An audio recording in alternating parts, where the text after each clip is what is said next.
கர்மவீரர் பெருந்தலைவர் காமராஜ் அவர்கள் விடுதலைப் போராட்ட தியாகி மட்டுமல்ல, 1954ஆம் ஆண்டு முதல் தமிழகத்தின் முதலமைச்சராக 10 வருடங்கள் ஆட்சி புரிந்தார்.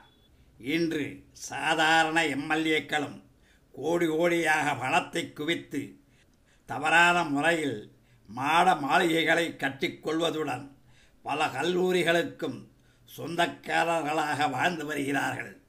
காமராஜரோ மூடப்பட்ட பள்ளிகளை திறந்து வறுமையில் வாடும் ஏழை பிள்ளைகள் பள்ளியில் படித்து முன்னேற வேண்டும் என்ற எண்ணத்தில் இலவச மதிய உணவு திட்டத்தையும் இலவச சீருடைகளையும் வழங்கி ஏழைகளின் வாழ்வே தன் வாழ்வு என வாழ்ந்த பெருந்தகையாளர் இன்று குள்ளுப்பேரன்கள் வரை சொத்துக்களை குவித்து வைத்திருக்கும் அரசியல்வாதிகள் மத்தியில் தமிழகத்தில் ஏழை மக்களின் வாழ்வையே தன் வாழ்வு எனக் கொண்டு வாழ்ந்த உத்தம தியாகசீலர். அவர் தன் குடும்பத்திற்காக எந்த சொத்தும் சேர்க்காத முதலமைச்சராக தமிழக மக்களுக்கு வழிகாட்டியதை எண்ணி நாமெல்லாம் அன்று தலை நிமிர்ந்து நின்றோம். அத்தகைய தியாகசீலர் காமராஜர் அவர்களின் பெயரை ராதாபுரம் பேருந்து நிலையத்திற்கு சூட்ட வேண்டும் என்று கோரிக்கை விடுத்த 82 வயது முதியவர் தியாகி சுடலைமுத்து அவர்கள் இன்று சிறையிலே அடைக்கப்பட்டுள்ள கொடுமைதான் நிகழ்ந்துள்ளது. ஜூனியர் விகடன் 21/7/10 இதழில் இது பற்றிய செய்தியை வெளியிட்டுள்ளதை உங்களுக்கு நான் சொல்ல விரும்புகின்றேன். என்றால் சிறைவாசம், ஏன் என்றால் வனவாசம் என்ற வெள்ளைய அரசின் அடக்குமுறை நிலையைத்தான் இன்று நாம் காண வேண்டியுள்ளது. ஜூனியர் விகடன் செய்தியை உங்களுக்கு சொல்லுகிறேன், கேளுங்கள். ஊரெல்லாம் காமராஜர் பிறந்ததென கொண்டாட்டம். ஆனால் அவரது விசுவாசியாக வாழும் அந்த 82 வயது முதியவருக்கோ அன்று வெறும் திண்டாட்டம். காரணம், அன்றைய தினத்தில்தான் தியாகி சுடலைமுத்து சிறையில் அடைக்கப்பட்டார். ராதாபுரம் பேருந்து நிலையத்திற்கு காமராஜ் பெயரை சூட்ட வேண்டும் என்ற அவரது கோரிக்கைதான் கைதுக்கு காரணம். தனது கோரிக்கையை வலியுறுத்தி கடந்த 14ஆம் தேதி சுடலைமுத்து சத்தியமூர்த்தி பவனுக்குள் உண்ணாவிரத போராட்டத்தில் குதித்தார். அதற்காகத்தான் அவரை குண்டுக்கட்டாக தூக்கி சிறையில் போட்டிருக்கிறது காவல்துறை.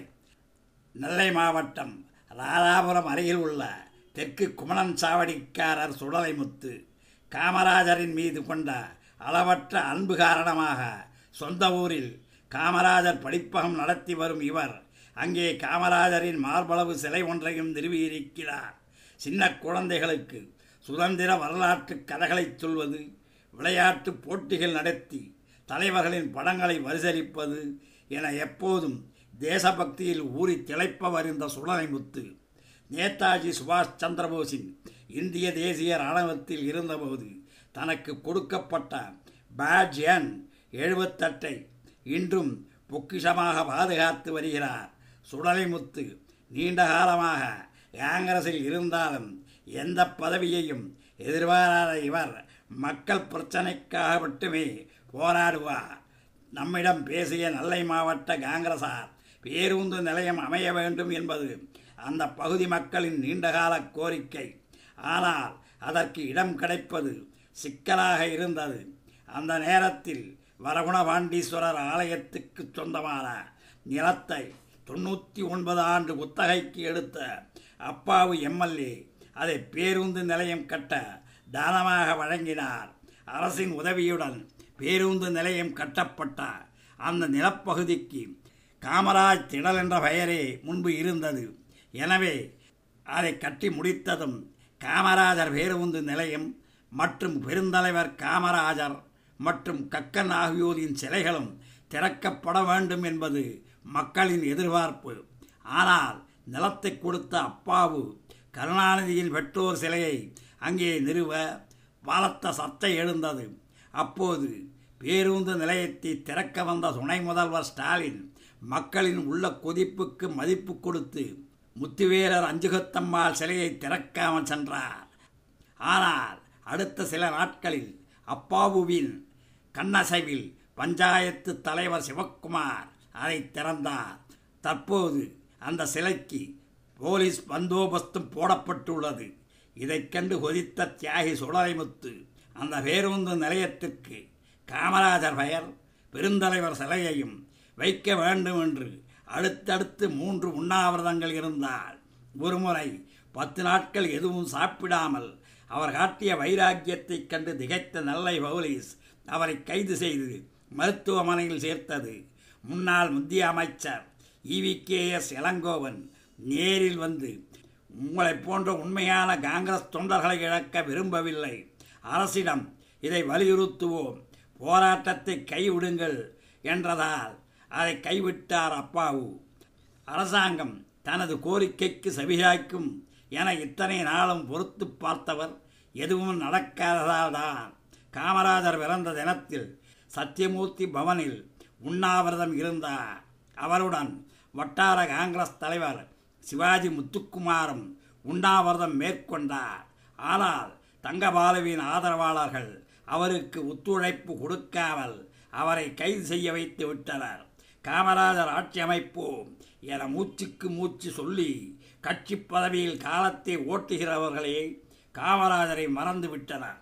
ஆனால் பதவியில் இல்லாமல் நிஜமாக காமராஜர் பெயரை நிலைநிறுத்த போராடுகிறவர் தியாகி சுடலைமுத்து ஒருவர்தான். அவர் மனசாட்சி மன்னிக்குமா என்று ஆவேசப்பட்டனர். லாலாபுரம் அதிமுக வழக்கறிஞர் இன்பதுரை காமராஜர் பிறந்த நாள் கொண்டாட்ட நேரத்திலாவது தனது கோரிக்கைக்கு விடிவு கிடைக்காதா என ஏக்கத்தில்தான் சத்தியமூர்த்தி பவனில் உண்ணாவிரதம் இருந்து அனைவரின் கவனத்தையும் ஈர்க்க முயன்றார் சுடலைமுத்து. திமுக அரசு அவரை கைது செய்து சிறையில் தள்ளியது மாபெரும் கொடுமை. இந்த அரசு காமராஜருக்கு கொடுக்கும் மரியாதை அவ்வளவுதான்.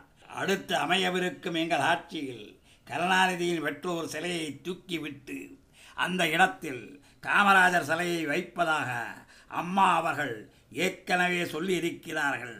அந்த நாள் விரைவில் வரும் என்று சீறினார்.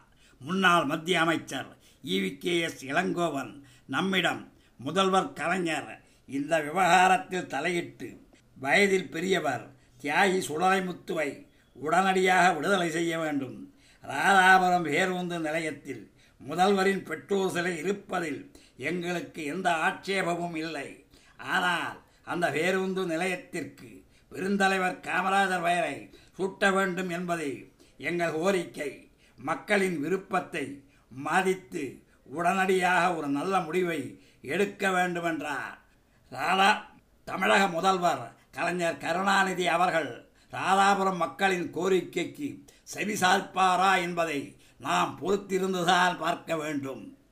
நன்றி, வணக்கம்.